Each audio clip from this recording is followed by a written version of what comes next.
Do you feel like this defense is building up some depth? And to the audio that Reggie played, is Trevon Diggs a star in the making? Because the thing that excites me the most, and don't get me wrong, like I'm super pumped about Trevon Diggs, but the thing that I'm pretty stoked about as well is how many defensive players were you missing that you thought were going to be starters? 3/4 of your defensive line that you thought was theoretically going to be starting this season, they were gone. You were missing people, and still you put up a strong defensive effort. That is exciting to me. I think, I don't know if we have it on the Manning cast from last night, but when Nick Saban was on, Mike, and even Diggs said after the game, I watched his 3-step. I knew that the receiver was going to have a short route, and I broke on it. Well, Nick Saban said during the Manning cast last night, we teach that. Okay, we've taught them, and he even said we teach them the 3-step. We teach them the route. So the same thing that Diggs said, Nick Saban said too. But then the other part of what Nick Saban said was the special part. Not every one of them can make that catch.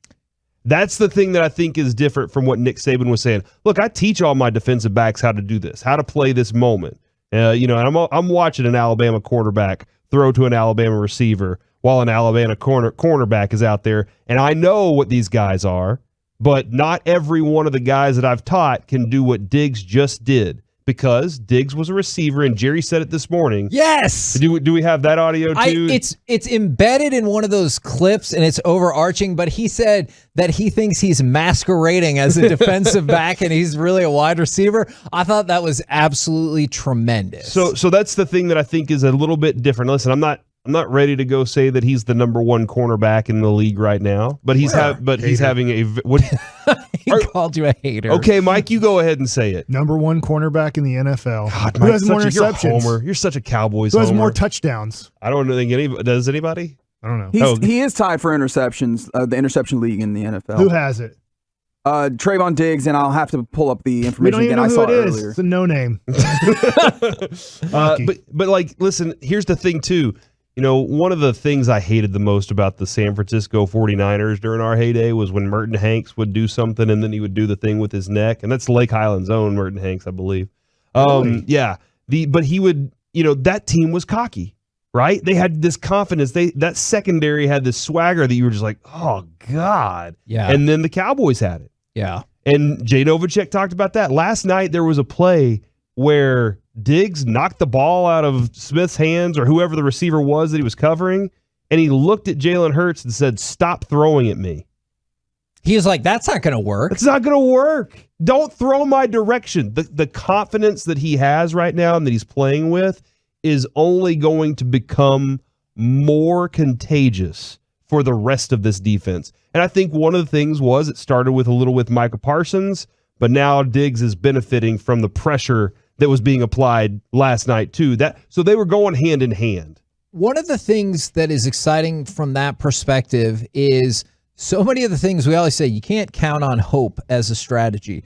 But by God, a lot of the things that we hoped for are really coming to pass. Jaron Kearse looks like a revelation compared to the expectations a lot of us had. Anthony Brown, who we've been down on, he had the interception. Micah Parsons, from the pass deflection to getting home to the quarterback yet again and harassing the quarterback all day long, that seemed like a great deal. You mentioned how Osa had the potential to be special. At least last night, he made a special impact on the game. You're seeing all kinds of people that you're like, well, if this person hit and this person hit and this person hit, and when they all hit at the same time, you are missing your best defensive player. Well, actually, you're not missing your best defensive player. He's just a rookie. Your third best. But what they thought was going to be your best defensive player, he's not out there, and you seem okay.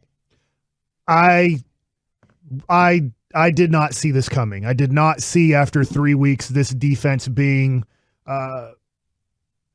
great at turnovers, the best in the NFL at turnovers, and it's tough because I don't want to put good on them, but solid. It's like the definition of what different words are to you. Yeah. Because it's where they were expectation wise. And I always put this on, when people say, hey, it doesn't matter what the salaries are. Well, it does to us as fans, because if I'm getting paid league minimum and I'm a average player, that is unbelievable. if I'm getting paid top 5% at my position and I'm an average player, you suck. You know, I mean, that's the difference. Wait, they're the same player. It's like, yeah, well, one's making 800,000, one's making 20 million. That doesn't make any sense. And so right here is the expectation is it's almost like we have an $800,000 player here playing like a $10 million player. When you have a $20 million player playing like a $10 million player, he's horrible. Yeah. So I would say right now, this has exceeded my expectations. I think that when you look at the schedule setting up, they don't really have to go against an offense that I think will threaten them to look bad until possibly Minnesota right before the bye. When you just look at, so I think this is going to continue. I don't know if they're going to continue to get 2-3 turnovers a game. That's very tough to predict.